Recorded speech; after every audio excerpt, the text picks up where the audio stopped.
जी, दीपक केसरकर जी, गृहनिर्माण मंत्री अतुल सावे जी, मुंबईचे अध्यक्ष आशिष शेलार जी, या ठिकाणी उपस्थित लोकप्रिय खासदार गोपाळ शेट्टी जी, राहुल शेवाळे जी, पूनमताई महाजन, मनोज कोटक जी, आपले लोकप्रिय आमदार कालिदास कोळंबकर जी, विनय कोरे जी, अतुल भातखळकर जी, प्रसाद लाड जी, मनीषाताई चौधरी, विद्याताई ठाकूर, मनीषाताई कायंदे, त्याचप्रमाणे भारतीताई लवेकर, यामिनीताई जाधव, मिहिरजी कोटेचा, परागजी आळवणी, अमितजी साटम, सन्माननीय योगेश सागरजी, तमिल सेल्वनजी, सुनील राणेजी, रमेश दादा पाटील, राजन सिंहजी, या ठिकाणी नवनिर्वाचित खासदार माननीय मिलिंद देवराजी, आमचे सहकारी बाळा नांदगावकरजी, नितीन सरदेसाईजी, यशवंत जाधवजी, चित्राताई वाघ, विद्याधरजी अनासकर, संजयजी उपाध्याय, सिद्धार्थजी कांबळे, मधु चव्हाणजी, प्रकाश दरेकरजी, शिवाजीराव नलावडेजी, राजेश शिरवाडकरजी, गृहनिर्माण विभागाचे सर्व अधिकारी आणि ज्यांच्यामुळे हा कार्यक्रम या ठिकाणी आयोजित झाला। आणि मी जर असं म्हणालो तर अतिशयोक्ती होणार नाही, मुंबईचे गृहनिर्माणाचे प्रश्न ज्यांच्यामुळे मला समजले ते भाजपचे विधान परिषदेतील गटनेते आमदार प्रवीण दरेकरजी, या ठिकाणी उपस्थित सर्व भगिनी आणि बंधूंनो, आज खरं म्हणजे धन्यवाद देवेंद्रजी, या कार्यक्रमाकरता मला ज्यावेळेस बोलवलं त्यावेळेस मी प्रवीणजींना, आशिषजींना सांगितलं की मी सत्कार घेत नाही, काम करणं हे आपलं कर्तव्य आहे आणि कर्तव्य बजावल्याबद्दल सत्कार घ्यायचा नसतो। पण त्यांनी मला आग्रह केला की हा केवळ सत्कार नाहीये, तर या ठिकाणी ज्यांच्याकरता आपण काम करतो त्यांच्याशी संवाद आहे, त्यांच्या आशा आकांक्षा अपेक्षा काय आहेत हे तुमच्यापर्यंत पोहोचवण्याचं माध्यम हा कार्यक्रम आहे आणि म्हणून या कार्यक्रमाला तुम्ही आलं पाहिजे आणि मी तो स्वीकारला। म्हणून सर्वप्रथम मी या कार्यक्रमाकरता मला बोलवल्याबद्दल मंचावरच्या सगळ्यांचे आभार तर मानतोच, पण आपले सगळ्यांचे आभार मानतो, कारण हे जे काही निर्णय आम्ही घेऊ शकलो ते केवळ आणि केवळ आपल्यामुळे घेऊ शकलो। खरं तर मगाशी गृहनिर्माण मंत्र्यांनी उल्लेख केला की ज्यावेळी मुंबईच्या विविध प्रश्नांचं आणि गृहनिर्माणच्या प्रश्नांचे आम्ही अभ्यास केला, प्रवीण भाऊंसोबत 2019 साली अनेक बैठका आम्ही केल्या आणि मुंबईतला मराठी माणूस स्वतःचं घर का मिळवू शकत नाही, त्याला त्या ठिकाणी आपलं हक्काचं घर का मिळत नाही, काय काय अडचणी त्याच्यामध्ये आहेत याचा अभ्यास केल्यानंतर त्याच्यावर एक सविस्तर अशा प्रकारचा शासन निर्णय 2019 साली आपण घेतला। अतिशय क्रांतिकारी निर्णय होता आणि त्याची अंमलबजावणी सुरू केली। दुर्दैवाने 2019 सालच्या निवडणुकीनंतर आपलं सरकार गेलं आणि ज्यांनी वारंवार आम्ही मुंबईकरांकरता आहोत, मराठी माणसाकरता आहोत, मराठी माणसाकरता आम्ही लढतो, अशा प्रकारच्या वल्गना केल्या, त्यांचं राज्य आल्यानंतर 2019चा हा सगळा शासन निर्णय त्यांनी गुंडाळून बाजूला ठेवला आणि पुन्हा एकदा 100% बिल्डर धार्जिण धोरण या महाराष्ट्रामध्ये आणलं आणि सामान्य मराठी माणसाचं, गरीब माणसाचं जे घराचं स्वप्न आहे हे स्वप्न त्या ठिकाणी कुठेतरी गुंडाळून ठेवण्याचं काम त्यांनी केलं। आपल्या आशीर्वादाने माननीय शिंदे साहेबांच्या नेतृत्वात पुन्हा एकदा आपलं सरकार आलं आणि या सरकार आल्यानंतर मला आठवतं की या संदर्भात पुन्हा आपण काम सुरू केलं आणि सगळ्या मुंबईतल्या, ठाण्यातल्या, MMR रिजन मधल्या, महाराष्ट्रातल्या गृहनिर्माण संस्थांची परिषद ही त्या ठिकाणी प्रवीण भाऊंनी घेतली। ही परिषद याकरता होती की आमच्या पुनर्विकासामध्ये काय अडथळे आहेत, स्वयं पुनर्विकासामध्ये काय अडथळे आहेत, बिल्डरांच्या या सगळ्या जाळ्यातनं आमच्या सामान्य माणसाला घर द्यायला काय काय करावं लागेल। दिवसभराची परिषद झाली आणि ही परिषद झाल्यानंतर मला ज्यावेळी समारोपाला बोलवण्यात आलं त्यावेळी माझ्या समोर एकूण 16 मागण्या ठेवण्यात आल्या। मला सांगण्यात आलं या 16 मागण्या सगळ्या गृहनिर्माण संस्थांच्या आहेत। या मागण्या जर पूर्ण झाल्या तर पुनर्विकासाला आणि स्वयं पुनर्विकासाला खूप मोठ्या प्रमाणावर चालना मिळेल। मला सांगताना आनंद वाटतो की त्या 16ही मागण्या आपण पूर्ण केल्या, त्याचा GR काढला, शासन निर्णय काढला आणि त्याची अंमलबजावणी आपण सुरू केली। आणि ती अंमलबजावणी झाल्याबद्दल या ठिकाणी खरं म्हणजे धन्यवाद देवेंद्रजीचा कार्यक्रम आपण केला। पण मला याची पूर्ण कल्पना होती की 16 मागण्यांनी संपूर्ण गृहनिर्माणाचे प्रश्न संपू शकत नाहीत। त्यामुळे मला याची कल्पना होती की या ठिकाणी जेवढे हार मिळणार आहेत त्या हारामध्ये जेवढे फुलं आहेत त्या फुलामध्ये जेवढ्या पाकळ्या आहेत तेवढ्याच सगळ्यांच्या अपेक्षा आहेत। आणि काल आमच्या प्रवीण दरेकरजींनी, प्रसादनी, आशिषजींनी, आमच्या सगळ्या मंत्री महोदयांनी माझी भेट घेऊन नव्याने 35 मागण्यांचं एक डेलिगेशन मला दिलं आणि सांगितलं 16 मागण्या तर साहेब फार चांगल्या झाल्या, पण आता या 35 मागण्या आहेत, या 35 मागण्या जर मान्य झाल्या तर सामान्य माणसाला, मराठी माणसाला, गरीब माणसाला, झोपडपट्टीमध्ये राहणाऱ्या माणसाला, चाळीत राहणाऱ्या माणसाला, पागडी सिस्टीम मध्ये राहणाऱ्या माणसाला त्या ठिकाणी न्याय मिळेल। मी आजच या मंचाला आश्वस्त करतो की या ज्या 35 मागण्या तुम्ही दिलेल्या आहेत त्यातल्या जवळपास 8 मागण्या या तर आजच मंजूर करण्यासारख्या आहेत। पण आता मी असं ठरवलंय की या 35 मागण्यांवर येत्या 15 दिवसात बैठक घेऊन सगळ्या अधिकाऱ्यांना बोलवून या सगळ्या मागण्या आपल्याला कशा मान्य करता येतील। मला याची कल्पना आहे की मी बघितल्या 35 मधल्या 9 मागण्या अशा आहेत की ज्या अत्यंत कठीण आहेत, ज्याच्यामध्ये केंद्र सरकारपर्यंत जावं लागेल, अथॉरिटीज पर्यंत जावं लागेल। पण मला विश्वास आहे की आपण सगळ्यांनी जर पाठपुरावा केला, मंचावर बसलेले आमचे मंत्री असतील, खासदार असतील, आमदार असतील, या प्रत्येकाचा पाठपुरावा इतका आहे की हा पाठपुरावा केला तर निश्चितपणे या 35ही मागण्या आपल्याला निश्चितपणे पूर्ण करता येतील। खरं म्हणजे मी परवा पाहत होतो तर त्या ठिकाणी एक पक्षी आपलं घर बनवत होता। सहज माझ्या मनामध्ये विचार आला की पक्षाचं घरटं बांधायचं असेल तर त्याला कोणाच्या परवानगीची आवश्यकता नाहीये, तो आपली एक एक काडी जमा करतो आणि आपलं घरटं बांधतो। पण मनुष्याला जर घर बांधायचं असेल आणि ते मुंबईत बांधायचं असेल आणि ते पुनर्विकासात बांधायचं असेल तर 2-2, 3-3 पिढ्या निघून जातात, पण त्याचा पुनर्विकास त्या ठिकाणी होत नाही। आणि म्हणून कुठेतरी आपल्याला मनुष्याचे ज्या आशा आकांक्षा अपेक्षा आहेत त्या आशा आकांक्षा अपेक्षांना देखील आपल्याला पक्षाप्रमाणे पंख द्यावे लागतील। आणि या सगळ्या ज्या अडचणी आहेत या अडचणी आपल्याला दूर कराव्या लागतील। आजचा कार्यक्रम या अडचणी दूर करण्याचाच कार्यक्रम आहे हे सांगण्याकरता या ठिकाणी आलो आहे।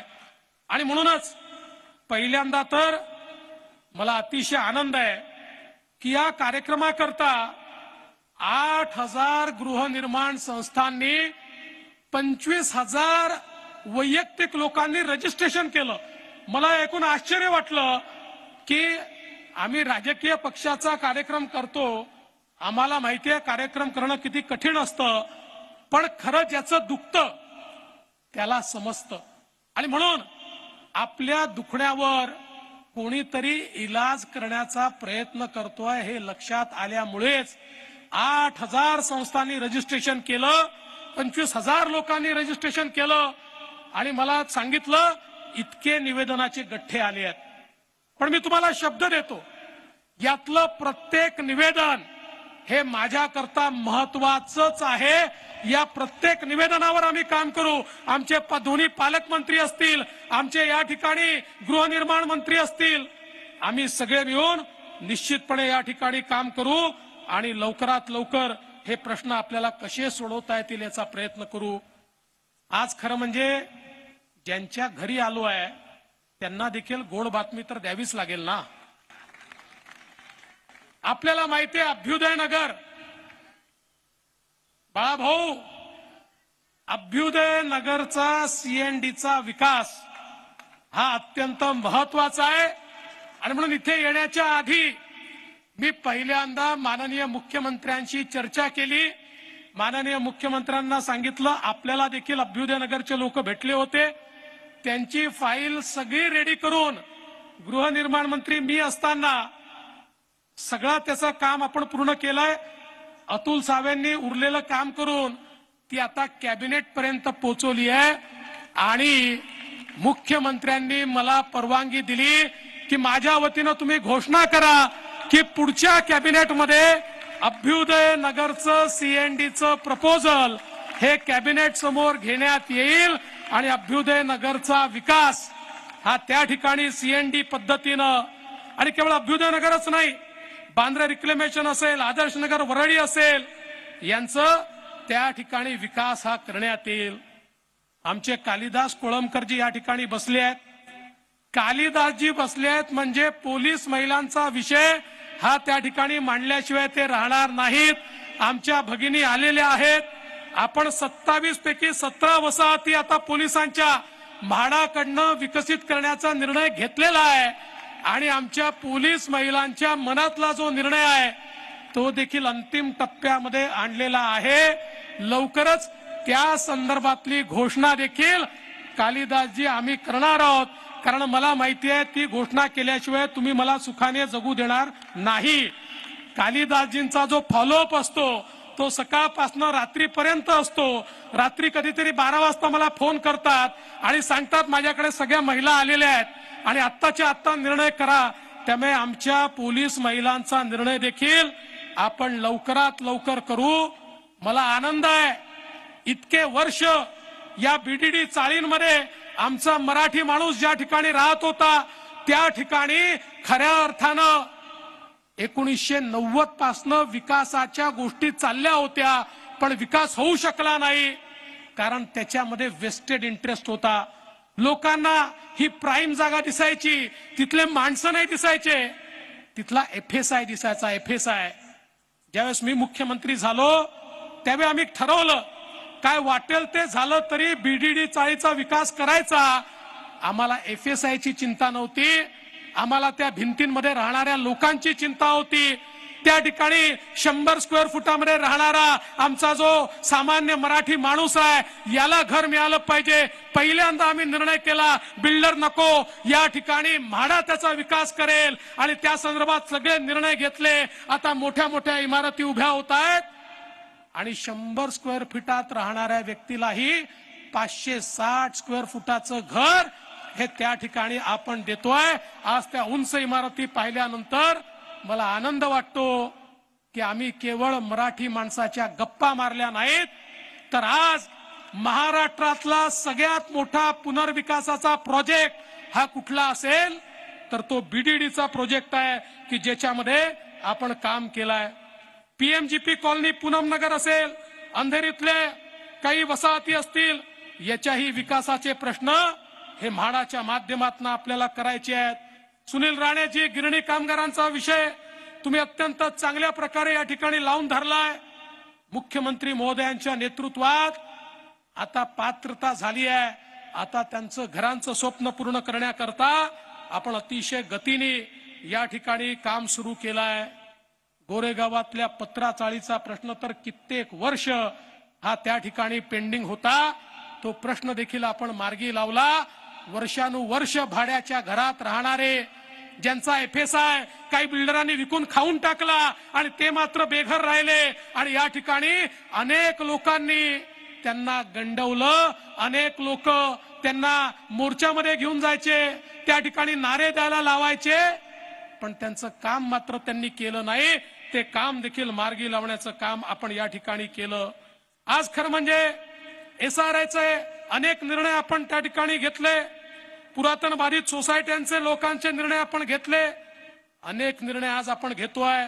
या ठिकाणी आमचे अनेक आमदार आहेत, विमानतळाने बाधित सोसायट्या असतील, विमानतळाच्या उंचीने बाधित सोसायट्या असतील, पागडी इमारती असतील, कुष्ठरोगी सोसायटी असेल, ट्रान्सजेंडर सोसायटी असेल, रेल्वे बाधित सोसायटी असेल, प्रत्येकाच्या समस्या वेगळ्या आहेत, पण या प्रत्येक समस्येला कुठे ना कुठे उत्तर शोधावं लागेल आणि ते शोधण्याकरता हा कार्यक्रम आहे। हा माझ्या सत्काराचा कार्यक्रम नाही आहे, हा खरा कार्यक्रम सामान्य माणसाला न्याय देण्याकरता आपल्याला काय करता येईल याकरता हा कार्यक्रम आपण या ठिकाणी केलाय। आणि म्हणून आपण स्वयं पुनर्विकास हा मुद्दा या ठिकाणी आणल्यानंतर किमान 25,000 वसाहती स्वयं पुनर्विकास जो आहे त्या संदर्भात 25,000 वसाहती ज्याच्यामध्ये 5 लाख घरांची निर्मिती आपण करू शकतो, याला आपण पात्र केलेला आहे। आणि मला अतिशय आनंद आहे की आपली MS कोऑपरेटिव्ह बँक जी आहे त्याचे CEO अनास्करजी या ठिकाणी आहेत। मी अनास्करजींना विनंती केली की आम्ही स्वयं पुनर्विकास तर सगळा केला, सगळे त्यातल्या अडचणी दूर केल्या, पण आमच्या या सामान्य लोकांना बँका उभ्या करत नाही, त्यांना इतका त्या बँका त्रास देतात, त्यांना कर्ज मिळत नाही, त्यांना पुन्हा बिल्डरच्या चरणी जावं लागतं। अनास्करजींनी आज मला शब्द दिलाय, स्वयं पुनर्विकासाला कर्ज देण्याकरता MS कोऑपरेटिव्ह बँक 1,000 कोटी रुपये हे वेगळे काढून ठेवेल। कुठली सोसायटी सरकारकडनं परवानगी घेऊन त्यांच्याकडे गेली की 1,000 कोटी रुपयातनं तुम्हाला त्या ठिकाणी जे काही कर्ज आहे ते मिळेल। आमच्या म्हणजे मी या ठिकाणी खरं तर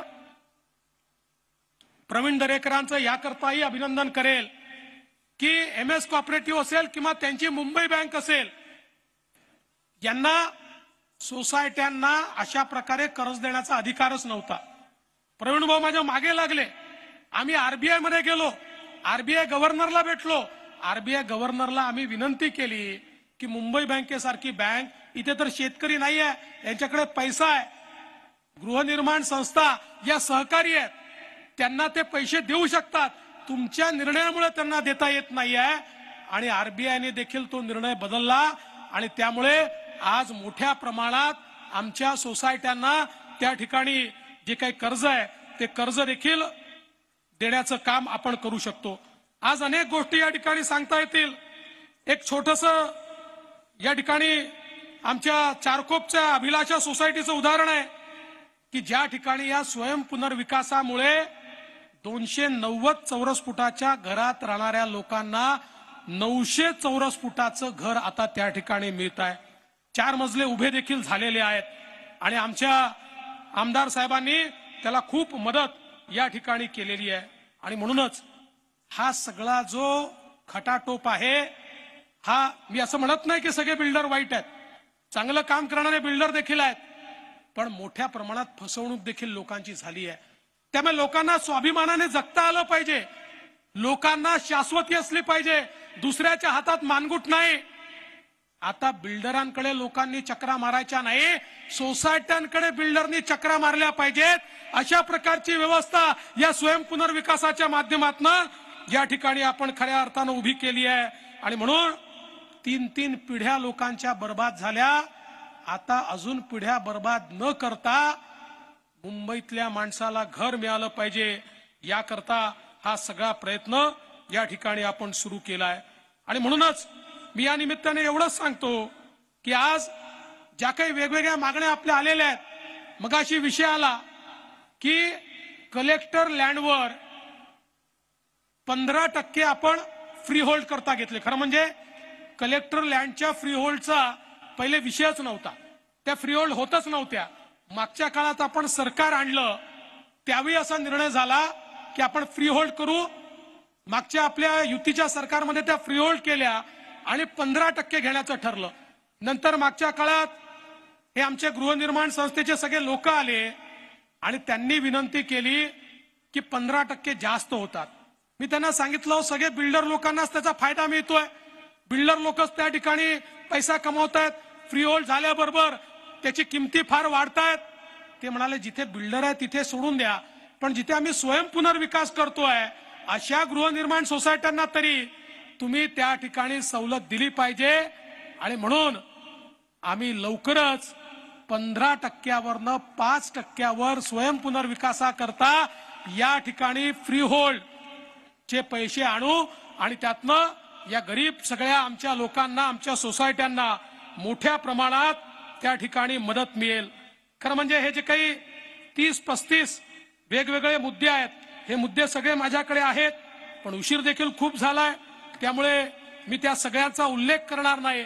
पण मला आनंद आहे की आता आपण पुनर्विकासाकरता फक्त 1000 रुपयाची स्टॅम्प ड्युटी त्या ठिकाणी केली. 56 वसाहतीचं सेवा शुल्क आपण त्या ठिकाणी रद्द केलं. त्या ठिकाणी सदनिका हस्तांतरणाकरता 1 लाख रुपये लागायचे ते 50,000वर आपण आणले. 14,000 सेस मालमत्तांच्या पुनर्विकासाचा मार्ग हा आपण मोकळा केला. मावनी अभिहस्तांतरण प्रमाणपत्र, स्टॅम्प ऍडज्युडिकेशन नोंदणी, मालमत्ता पत्रकात नोंद 6 महिन्यापासून 3 वर्ष लागायचे, 1 महिन्यामध्ये ते करण्याच्या संदर्भात सगळी व्यवस्था आपण त्या ठिकाणी उभी केली. अनेक गोष्टी या ठिकाणी आहेत ज्या आपल्याला निश्चितपणे सांगता येतील. आपल्या सहकार उपनिबंधकाचे 21 वार्डात केवळ 7 कार्यालय होते, आता 14 कार्यालय आपण त्या ठिकाणी केले. 1000 चौरस फुटाची जागा त्या ठिकाणी दिली. त्यामुळे गृहनिर्माण सोसायट्या ज्या आहेत त्यांना आता चक्रा मारावे लागणार नाहीत. त्यांच्या भागामध्येच त्यांना सहकाराचं कार्यालय हे त्या ठिकाणी मिळेल असा देखील विषय आपण केला. एक 9 मीटरचा विषय सातत्याने येतो, त्याही संदर्भात मी खुलासा करू इच्छितो. ही गोष्ट खरी आहे की अनेक सोसायट्या या 6 मीटरच्या रोडवर आहेत आणि त्यामुळे त्यांचा पुनर्विकास करताना अडचणी येतात.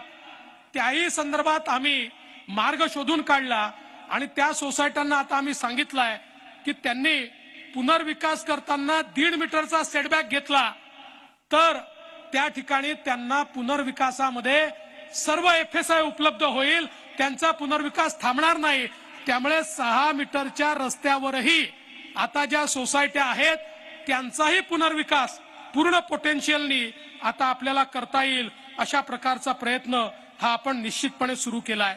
मला खरं म्हणजे सांगायचंय की अकृषक कर असेल की ज्या संदर्भात आशिषजी आपण अनेक वेळा मुद्दा मांडला, त्याही संदर्भात आपण निर्णय घेतलेला आहे. वेगवेगळ्या प्रकारचे जे निर्णय आहे हे निर्णय सामान्य माणसाला हित देणारे अशा प्रकारचे निर्णय आहेत. बंधू भगिनींनो, मी आपल्याला एवढंच सांगण्याकरता या ठिकाणी आलोय, हे तुमचं सरकार आहे.